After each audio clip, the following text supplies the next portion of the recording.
บานนี่ผู้เนาะไปกันดิดิ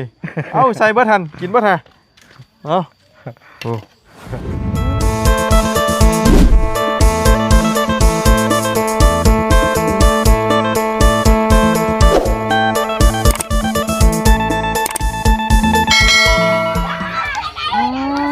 มาบัดนี้มีทั้งทอมีทั้งทรายมีทั้งเฮได้นี่เตรียมการสิเฮ็ดห้องน้ำให้ประตู7 ปีได้นี่พี่น้องเอ้ยเนาะดูพี่น้องเอ้ยเนาะไปเป็นจังใดหลังจากขึ้นเฮือนขึ้นชานมื้อนั้นก็กลับเลยพี่น้องเอ้ยเนาะมาเยี่ยมมายามเบิ่งก่อนนะตอนค่อยค่ำลงแรงนี่มืดได้ป่านี่พี่น้องเอ้ยเนาะเอาทักทายสบายดีและสวัสดีพี่น้องกันเบิดทุกคนตอนค่อยค่ำลงแรงเด้อพี่น้องเอ้ยเนาะเป็นจังใดทั้งประตู7 ปีเฮาเนาะสบายดีโตโตเป็นได้ไดฮะเป็นได้ไดขึ้นนอนเทือนใหม่นี่มีเด็กเด็ดอยู่บ่นี่เด็กออกแล้วมื้อนี้น่ะบ่มีช้บ่มีซ้ำโดยเนาะเว้าจังได๋ก็บ่มีโดยเรียกเอาดอกเอาเนาะโอ้มื้อนี้เพิ่นสั่งแห่สั่งทรายมาให้เตรียมเฮ็ดอันนี้บ่โดยน้ำบ่โอ้ใช้ยางพายางเบิ่งแน่ไปโอ้ยเนาะโอ้1ข้าวอยู่นี่ตอนนี้น่ะโดยนี่1เท่านี้1นี่อยู่เนาะอันนี้น้ำยังน้ำกินจะบ่นี่โดยนำมาเฮ็ดกินน้ำเฮ็ดกินโดยก็ไปว่ามื้อนี้เฮาบางตบเฮาเนี่ยเวียนอยู่นี่บางตูบมาเฮ็ดหยังนี่น่ะนี่เฮาอยากตั้งไทยตั้งดังไฟก่อนโอ้ไปตั้งใช้น่ะไปตั้งบนไหนเฮาอยากตั้งอันนี้พอใช้บอกเฮาไปหยุดสิก่อนเฮาเฮ็ดแล้วนี่ก่อนจะตั้งตูบแล้วนี่ก่อนจังตั้งตูบโดยเพื่ออยากจุไฟบ่ให้อันว่าฝนถึกโดยคือบ่จุอยู่ตารางโอ้ยยันดำเพื่อนเลยยันดำเพื่อนโดยยันเพื่อนดำโดยโอ้กระตุกน้ำกระตุกในไว้นี้เนาะโดยพี่น้องเอ้ยน้ำอยู่น้ำกินโอ้ขกตัวนี้กันยังใส่อยู่เนาะขกตัวนี้เนาะโดยโอ้หน่อไม้พี่น้องเอ้ยให้ยังเบิ่งดูอันดุมมาขุดแล้วหรือเปล่าโอ้ยขุดแล้วนะยังไม่ได้ลึกโดยอันนี้ลูกกับพ่อมันน้อยขุดอันนี้ตักอันนี้นะทมอยู่หันตักอันนี้นะแป้นๆเห็ดเฮือนครัวนี่แหละอันนี้เขาติงต่ออีกเห็ดเฮือนครัวสิต่อไปทางนี้บ่โดยเขาอยากต่อเห็ดเฮือนดังไผ่โดยมั่งมาเบิดบ่กระตูบเจ้าน่ะหมดแล้วมั่งจังมือแล้วนี่น่ะมือนี้แล้วคนมาเบิดเลยโดยไม่นะโดยหมดแล้วจากเชียร์ฮอร์เมนอันนั้นเสาวันน่ะเนาะโดยเนาะเย็นคักอยู่บ่นอนเฮือนใหม่นี่โดยคักบ่คักเอ้ยโดยเนาะเอาจักมือแล้วนี่จื้ออยู่บ่นี่นั่งลงไหมนั่งเว้ากันนี่จักมือแล้วอันถ้านอนเฮือนใหม่นี่จื้อได้อยู่บ่นั่งลงดูฮะชิดมือปลายแล้วชิดมือปลายเลยโดยขึ้นเฮือนวันที่ยังลืมแล้ววันที่3 4 5 6 7 8บ่ฮอด10 6มื้อนี้ติ6มื้อนี้เนาะโดยเราบ่จื้อพี่น้องเอ้ยเราบ่จื้อเฮาอยู่บ่จ้ะเอาลืมอีกเลยเนาะเอานี่ไหนกับบุจือพี่น้องขนาดมากก็มือยังบุจือยิ่งประมาณ4-5 มื้อยังแล้วเนาะต่อไปนี่กำแล้วนี่ยังเต็กแล้วนี่เจ้าบุจือฮอดไฟแล้วบาทนี่สิบ่ได้ค่อยมาหาบันไดแล้วบาทนี่นะมาชั่วโมงยังบุจืออยู่ไปคู่มือก็ไม่ได้ชื่อก็ไม่ได้ชื่อลืมแล้วไปเฮ็ดยังคู่มือนี่ไปยังคู่มือนี่โอ้ไปเอาเฮ็ดชวนให้เฮ็ดชวนให้โดยเฮ็ดยังปลูกข้าวเฮ็ดข้าวเฮาสิซ้ำนี้แล้วยังซ้ำนี้แล้วบ่โดย ยาวเติบเลยเนาะ โดย อ่า เชียร์ยาก็ยัง เสียหยากันยัง บ่ได้หมด โดยเสียหยาบ่เบิดเนาะ โดย อ๋อเอาเนาะก็ค่อยเฮ็ดไปเนาะ โดย อ๋อไปเบิดครอบครัวติ ไปหมด อ๋อ ช้ำนี้แล้วเฮาเมื่อเป็นโมไปเฮาเมื่อแต่เช้า ฮะ เป็นโมไปคือเพิ่นบอกให้เฮาเมื่อแต่เช้าเพิ่นบ่ได้มาก็แล้วช้ำนี้แล้วเฮาเมื่อแต่ให้ อืมน้อยไปซุมื้อเนาะ โดย อ่า แต่ลูกเฮาน้อยๆนี่อยู่เฮือน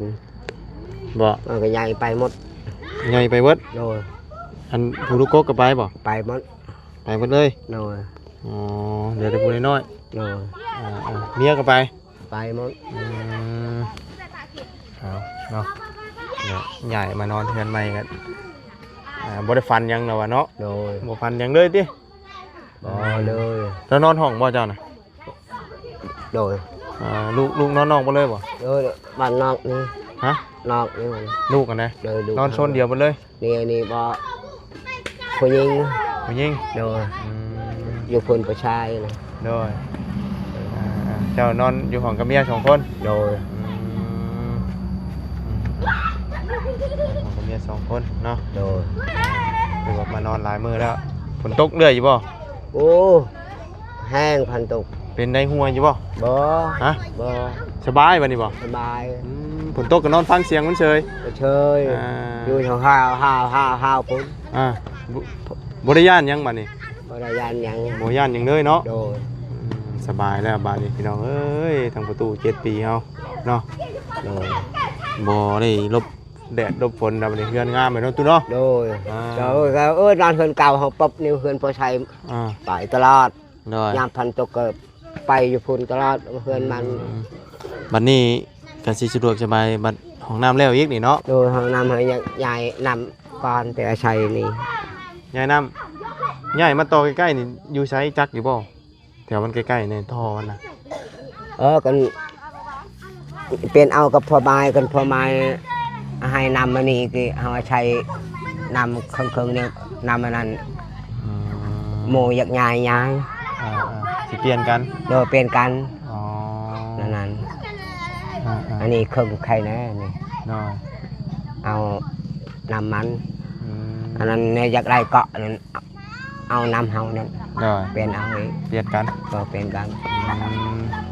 ใหญ่มานี่เนาะ โดย ได้ยังในอยู่ในกินมื้อนี้ไปหายังมื้อนี้ บ่ได้ชับ ฮะคือว่าไปหาปลา หาปลาน้อยบ่ใช้ ได้ห ม ลาย อง บ่ ฮะ ใช้มองน้อยนึง ได้หลายอยู่บ่ บ่ได้หลายโดยแต่พอตามแจว บ่ตำแจ่ว โดย โอ้ตำแจ่วชื่อบ่บ่ได้กินปลาบ่ บ่ได้ ฮะปลานี่บ่ได้กินบ่ บ่เป็นปลาเนี่ยตามแจวมากะเกลือกับเผ็ดเลย ตำใช่แบบป่นนี่บ่ โดยปนเลย อืม ใช้เขาตก กิน เด่น อ่า หาน้อยช้ำนี่ เนาะ โดย หาปลาน้อยอยู่ที่พี่บ่เจ้าไปนะ โดยเอาเมื่อแต่ให้เขาไปลงคุยนี่แหละ มื้อจะให้แล้วหามาเลย โดย ใส่มองเนาะ โดย อืมโอ้เด็กน้อยมาเด่นเดินเทือนแล้วเด้อพี่น้องคักไปเนาะ โดย เบิ่นอยู่เนาะถือว่าเสียงสนุกสนานได้อนี่เนาะ โดย ฝนตกมาก็สะดวกสบายแล้วอ่ะ โอ้ บ่ต้องย่านบัดนี้พักแล้วพี่น้องนี่เนาะทีเดียวก็เพิ่มเติมมีห้องน้ำเนาะ โดย ทอมาแล้วเฮทรายมาแล้วเนาะ โดย มื้อใดเพิ่นลงมือเฮ็ดจักอยู่บ่ กันพอใช้โทรมาคือมืออื่นฮิตเลย มื้อเฮ็ดเลย โดย อืม โมยฮิตไว โดยหมอเฮกแต่กระโปรงเจ้านี่แม่นไว้ตารางมาเลยบ่ ๆโดย คือพวกนี้เนี่ยไว้ข้างล่างมาเลยเนาะ โดย พวกน้ำกินน่ะบัดนี้ โดยนำกินนี่เอาตัก ตักกับน้ำประปาเลยเนาะ โดยตักนำปลาแล้วนำกิน หิวมาเนาะทำไมนี่ได้เท่านี้บ่ โดย ก็ได้หน่อยแท้ หาคด พุดเอานี่นะ โดยหาคดไปเห็นชำนี่ บ่เฮ็ดได้กินบัดนี้มันได้แต่2ยอดนี่ อันนี้เอาปอกเอาได้ บอกได้เฮ็ดได้กินบัดนี้มันหน่อยนี่ ชามนี้พอกินแล้ว ซ้ำนี่พ่อกินบ่นี่นะ โดย อ่า กินลายแล้วเจ็บท้อง กินหลายเจ็บท้องเจ็บกระเพาะ เจ็บกระเพาะ อืมเอาได้มาพี่เป็นเห็ดกินยังเฉานี่นะฮะโอ้ต้มมีเปื่อยไปแล้วต้มมีนี่ เต็มต้มมีนะ เปื่อยไปแล้วเนาะ เอ้ย โอ้ วันโตโอเค สิใช้เพิ่มอีกบ่กินจะค้นนั่นโอ้ย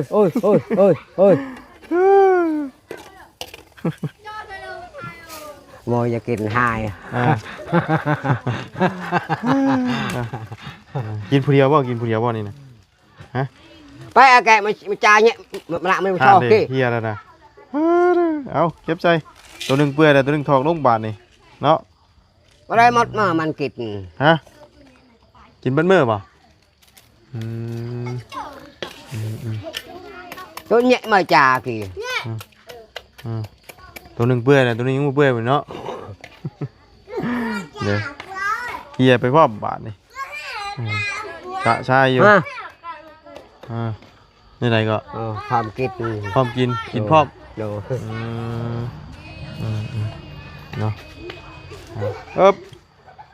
ชิมบาทนี่ผู้เนาะแปลกกันดิเอาใส่บ่ทันกินบ่ทันเนาะโอ้เป็นรุ่นดีๆนี่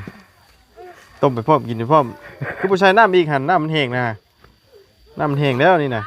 ก็เอ้ยอายุอะไรก็ชราดลูกกี่กันโอกาสอิ่มไว้ กินตามมีตามเกิดนะพี่น้องกันเนาะ โดย เห็นยังไงเด็กน้อยเนาะ โดย กินเรื่อยเนี่ยเนาะ โดยว่ากินข้าวชามมือกิน เบาง่ายมี มื้อนี้ มีลายกินลายเนาะเด็กน้อยเนาะ โดย มีหยังกับมายัง โดย สิเอามาเป็นหาฮกเก็ตกับ อ้าวกินแต่เช้าแล้วเวลาแจ้งๆกินอีก เอาไงมีแต่กินเนาะ โดย เด็กน้อยกำลังกินทำนี่นะแบบบ่จักประหยัดบ่จักออมเลยล่ะ โอ้ยบ่มีเลย มีลายเห็นลายกินลาย โดย มันสิประมาณนี้เนาะ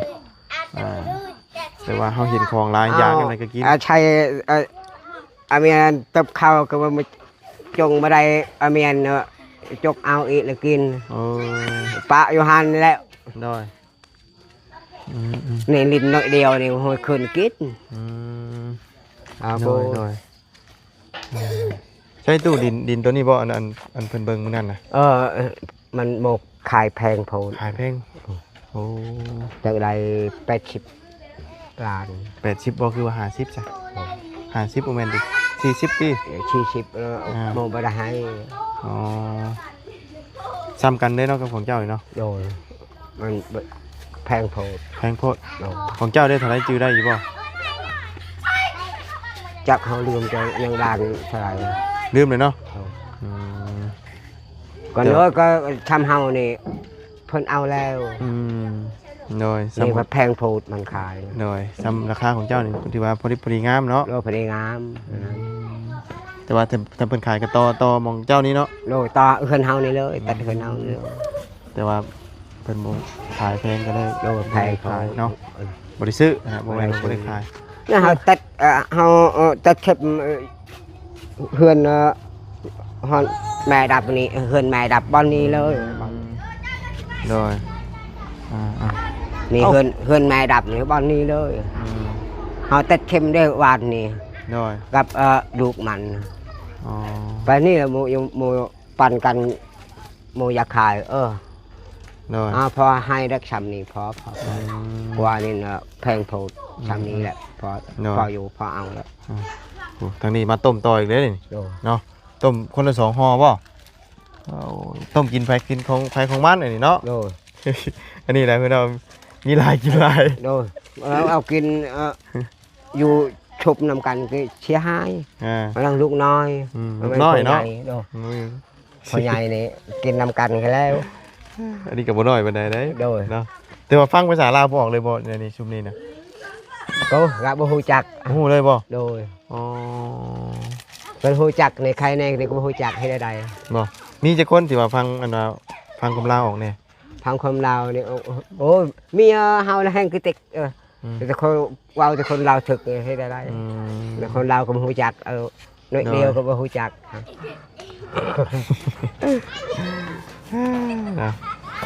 เอานี่แหละต้มคนละ2 ห่อ 2 ห่อ โดย เราบ่ได้ต้มพร้อมกันอีกได้ โดย ผู้นี้สิใช้น้ำหลายในจักหน่อยผู้นี้เนาะ โดย ผู้นั้นใช้น้ำน้อยผู้นะผู้นี้น้ำพอดีหลายเติบพอดีมันคุยนะ โดย ปกติแล้วพี่น้องเด็กน้อยเนาะกินแบบว่าหามบ่จักอันนั้นเนาะมีหลายกินหลายบ่จักประหยัดกินหลายมื้อเนาะ กันหมู่นี่กินบ่หมดแต่ถุงนึงก็กินบ่ได้หมด อ๋อ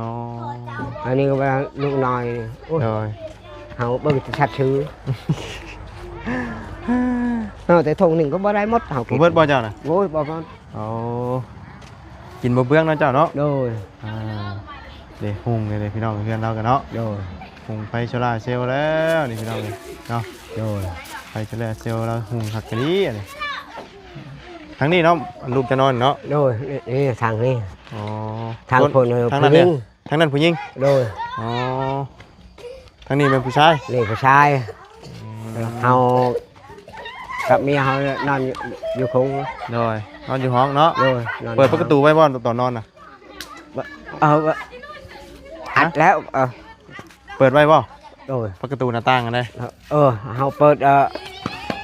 อยู่เย็นสบาย เปิดวัดทุกทางเลยบ่ โดย คำเปิดนี่มันฮ้อนเลยเนาะ ฮอน บ่ไหวแล้วฮ้อนหลายกันเลยอุ้ยผ้าเดือมพี่น้องเอ้ยเดือมแมบโดดนี่ โดย ฝนสิตกแล้วเนาะ โดย แต่ย่านนี้บาดพี่น้องเอ้ยเนาะ โดย เอามาเยี่ยมมายามตู้เริ่มมื้อนี้เด้อ โดยไปตลาดผัดไทยอยู่มีแหงหาเงินหาทำมันโลดแต่เก่าไปเก่ากว่านั้นอีก ทางอาจารย์ลาวเพิ่นก็ได้สั่งเฮสั่งทรายสั่งทอมาเตรียมการ โดย เฮ็ดห้องน้ำให้แล้วเนาะ โดย ดีมุกดีใจนำเนาะสิได้ห้องน้ำข้างในสิบ่ได้เล่นไปไกลเนาะ โดย ใช้เป็นอยู่บ่เด้นี่เนาะ จักระบาย ฮะจะเคยเข้าอยู่บ่เจ้าของเพิ่น บ่เคยบ่เคยเฮ็ด บ่เคย ตามเพิ่นเฮ็ด โดยป้าสาวเนาะมีแต่ไปหาเบิ่งข้าวต้มขนมนี่ต้อนลูกเจ้าก่อนเด้อเนาะ โดย ให้เพิ่นกินพี่น้องเอ้ย โดย จังไดเนาะพอได้กินเล็กๆน้อยๆไปตู้ไปเนาะไปรถพุ่นน่ะเอาตู้ โดย พอได้ต้อนลูกเด้อ โดย เออ เนาะนี่โดยมีแหง โดย เจ็บเนี่ยขายไปตลาดผัด ป้าสาวไปก่อนเด้อบัดนี้เด้อ โดย โดยมาเฮาบัดนี้ไปอาบน้ำหน่อยบ่ ยังอยู่เขียวบ่ได้ถูบ่เคยถูหรอวะ เรื่องเขียวหมายว่าเราเขากินยากๆเนาะ เขากิน เขากินยังบ่มีชื่อยาจิพันอยู่หรอเนาะ กินข้าวได้อยู่หรอบ่ต้องแปลงหรอเนาะป้าชาพี่น้องมืดเลยพี่น้องเอ้ยเนาะฟ้าฝนก็สิตกแล้วนี่เนาะผู้มืดมาแล้วพี่น้องเอ้ยเวลาตกบาทเดียวได้นี่เนาะผ่าเดือมกันนี่โอ้พี่น้องอันตรายอยู่แล้วเนาะไปสำหรับคลิปนี้ลำลาเลยเด้อคำมืดตื่นตาแล้วพี่น้องพบเจอกันใหม่ขอบคุณเพื่อนพี่น้องใน FC เด้อพี่น้องติดตามรับชมไปแล้วพี่น้องเนาะสบายดีเด้อเพื่อนพี่น้องกันเบิดสุขุทุกคนบ๊ายบาย